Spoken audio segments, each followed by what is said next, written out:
Valda Saint-Val. J'interviens au compte du web journal Les Échos du Congo Brazzaville. Ça concerne le panafricaniste Kémy Séba. Il avait une conférence de presse avec M. Gavi et la presse également a eu des difficultés.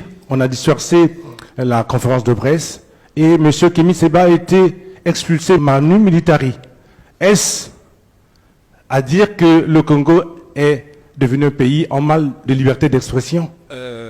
Monsieur Kémy Séba est ce qu'on appelle, paraît-il, un panafricaniste, mais que moi je qualifierais de provocateur professionnel.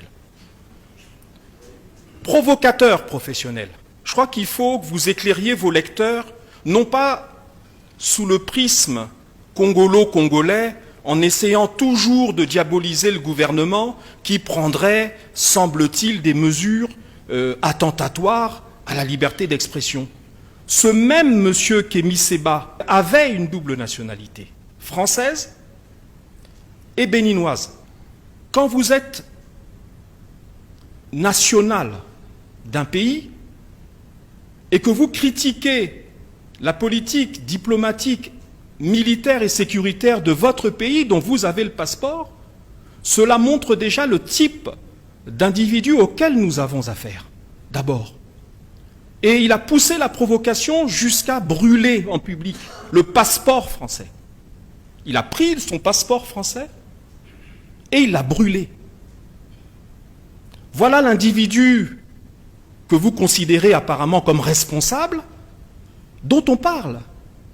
C'est ça, cet individu. Il fait partie de ces Africains dont on se demande d'ailleurs, parce que, à part être un provocateur, on ne sait pas quelle est sa profession. Quelles sont ses sources de revenus, on ne sait pas. Mais il se balade, certainement dans les plus beaux hôtels du monde, à travers le monde, en prenant des avions certainement en première classe. Il semble être un monsieur qui a du goût. Et il se promène comme ça à travers le monde. On ne sait pas trop par qui il serait financé. Et il passe son temps dans la provocation. Il passe son temps dans la provocation. Alors, il est arrivé à Brazzaville, invité par un acteur politique, et d'après ce que nous avons cru comprendre, il voulait parler du franc CFA, paraît-il. Certainement pas en bien, on imagine.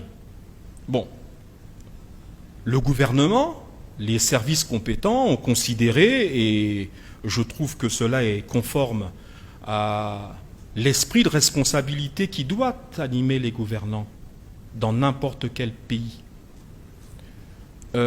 S'il fallait parler du franc CFA, puisqu'il paraît que la conférence de presse aurait dû tourner autour du franc CFA, alors certainement que ce monsieur avait l'intention de critiquer le fait qu'un pays comme le nôtre, comme d'autres à travers l'Afrique, utilise cette monnaie comme valeur économique faciale et financière pour ses échanges et transactions économiques et financières.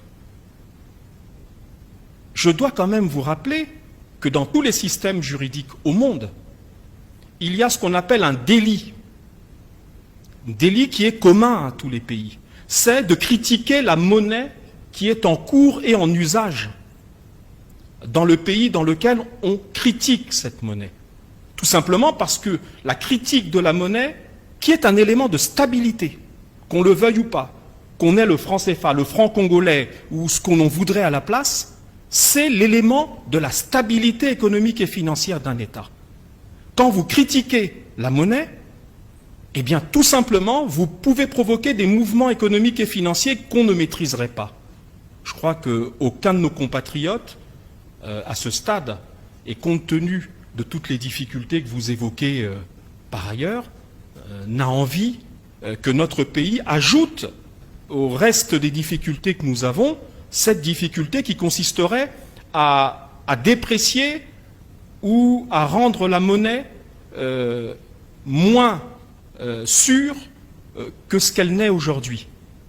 Pour votre information, le franc CFA, qu'on le veuille ou pas, qu'on ait des préjugés politiques ou pas, C'est un des rares éléments de stabilité sur le plan financier à travers le monde, en Afrique francophone et dans notre sous-région en particulier. Voilà, je crois qu'il ne faut pas jouer avec la monnaie.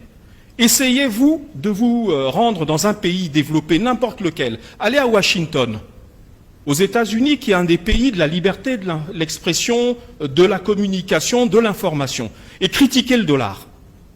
Et vous verrez combien de temps il se passera entre le moment où vous ferez votre point de presse et le moment où les services de sécurité de ce pays viendront arrêter votre point de presse. Voilà, c'est tout simple. Hein. Ce sont des questions hautement stratégiques, des questions hautement politiques sur lesquelles on ne joue pas. Ce monsieur dispose des réseaux sociaux amples qui lui permettaient de faire, s'il le souhaitait, depuis l'étranger, un point de presse. Nous avons convenu, ici, au Congo, que nous ne souhaitions pas ce désordre.